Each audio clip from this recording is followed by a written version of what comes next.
There they go, the Four Seasons, and Who Loves You, and Murray in the Middle. Could I have this dance, please? And the Communards, Don't Leave Me This Way. It's bang on 9:30, and it's a Wednesday morning, so it is time for, as we all know...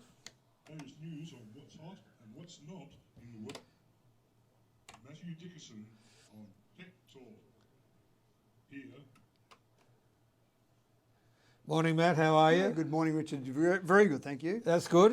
We're live again and on camera and all those sort of things. Absolutely. Hello, I'm waving. All right, this is Tech Talk. Federal government announces a huge crackdown on phone scams. $500 million is the amount that Aussies lost last year through phone scams. Yeah. An incredible amount of money.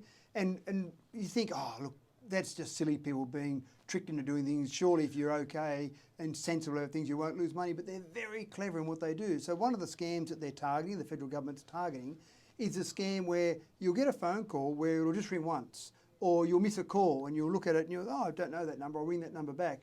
You ring that number back, that suddenly starts charging your phone bill. So you don't have to be silly or an idiot or a fool to fall for that. How many times do you miss a call and you just ring the person back out of courtesy, and next thing you know, that's being charged your phone bill. So that's one of the scams that's being targeted. After hearing about that yesterday, I got a very interesting phone call and a number I didn't recognise. And I thought, oh, okay, it was only an 8-figure number, so I thought I'll ring it. Fortunately, it was a company that I deal with. They've just changed their phone. I told them that. Yep. And I said, you've got to give us more indication. Yeah.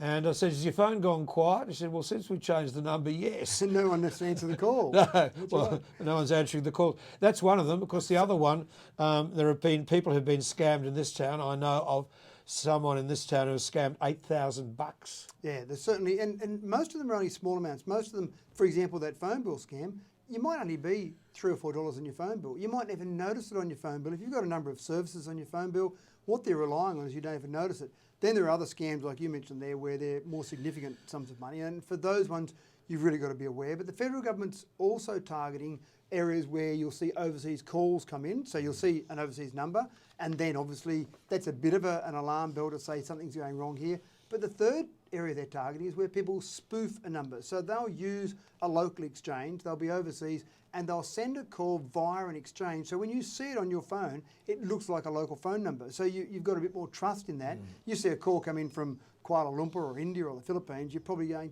I don't know anyone over there. I don't think that's probably someone ringing me to talk to me. So in essence, there's 3 areas that they're specifically targeting, and hopefully they'll start to cut down that huge figure of $500 million. Yeah, let's hope so. All right, Technics is back in business, and look what we've got just over there, because we're on camera, folks.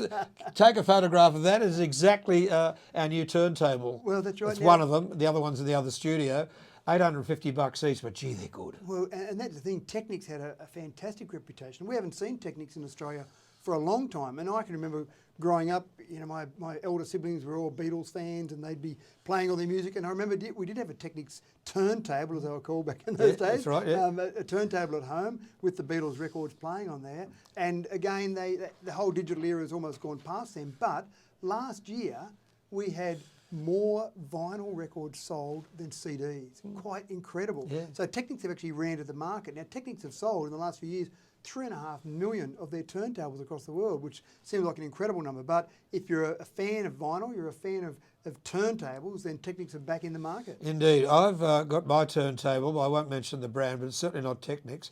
Oh, yes, it will. It's Rotel. But I mean, I've had a thing for 30 years. Yeah, right. And I plugged her in the other day, going really well. Stanton Head, of course, Stanton Arm and Grayson Stanton anyway. And I just pointed the camera and have a look here. We've marked our new things here, turntable 1 and turntable 2 on our panel here. And we've reduced ourselves to 1 CD.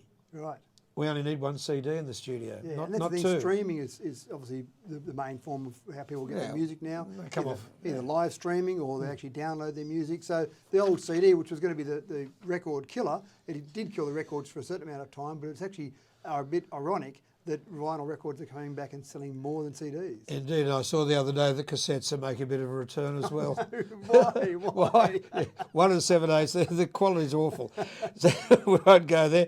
Russian farmers, what are they doing with these VR goggles, virtual reality goggles? You'd think it was something out of science fiction, but to try and increase production, milk production, and farms across the world are very. What are they putting innovative. goggles on cows or They something? Right? actually are putting the same VR goggles that I've used to play games with. They've modified them to fit a cow's head, and they put them on. And while they're actually there being milked, they're actually looking at beautiful fields, nice, relaxing scenes. Because when they go into the yard to be milked, and they're in that stressful situation, lots of cows around, someone fiddling around with their udders, plugging in milking machines, that's all very stressful for them. And so they actually find that milk production is down compared to having them milked. If you hand milked a cow out in the field, it's actually more milk will be produced. Yeah. So to try and simulate that, they've actually got VR goggles. They bring them into the milking area, put the machines on the udders and put the VR headset on, and they look at these beautiful fields and they relax and produce more milk. Well, I mean, being a Lismore boy and dairying when I was a kid, I used to go and collect the milk cans with Keith. Every dairy had a radio on. Oh, there you And go. they was play the radio. to relax. Well, this is the modern version of the radio. The radio, yeah, indeed. But every dairy had a radio on. Yeah. All Was right. that for the cows or for the actual workers? I don't know, but certainly they reckon it calmed the cows down. That's probably right. But then again, listening to 2LM at those days, probably not. Maybe it didn't. How did it go for an Akadaka song or something? Came on, maybe it didn't relax them. Akadaka and 2LM, yeah, exactly. Right, home technology, mate. All sorts of things here that you have outlined this morning. I think people need to know about, apart from the scam telephone calls and those sorts of things. But basically, what's going on? Well, smart is a term we hear used Yes. so often. There are so many smart devices out there, and it's probably a whole segment we could dedicate to smart, but there's probably a few main areas. You've got things like smart lighting, you've got things like smart security, and really the essence of it is that you can do it now in bits and pieces. You can do it across your whole house if you want to. If you're putting a new house together, then doing it across the whole house, but it's really about being able to have control of devices, either remotely from wherever you might be, or with a bit of AI built in. So you can have some smart devices that are set up so that if you turn up home from work at 5:45 in the evening, then your air conditioning's already turned on, certain lights are on and the TV's on ready to catch up from the cricket that day or whatever it might be. So there are things like that, but it's also having access remotely. So a friend rings and says, hey, I've got this thing that I borrowed off you 6 months ago, I want to drop it back around to your house. Sure thing, I'll just open the gates and I'll open the front door so you can drop it in, and I'll just have a quick look at my camera while you're doing that to make sure you're not stealing anything in my house while you drop off that. Oh, charming. Yeah, charming. But that's the essence of it. You've got that ability to control, really now, if you want to, absolutely anything in your house from wherever you might be. And the smartphone has allowed, well, there's a few things that have allowed that. The smartphone is one, but also the fact that we've got such good internet connectivity now, and that ubiquitous connection that you can have a connection wherever you are and your house can be connected as well. Yeah, So indeed. it's certainly something that's worth looking at. Again, I'm not saying that people go out and retrofit your house and spend tens of thousands of dollars, but you can do it little bits and pieces on where you think it might make sense. And there's some pretty exciting stuff out there. Oh, well, I like Alexa. Alexa wakes me up every morning. Tell Brenda about this. What? No. Yes, of course I have.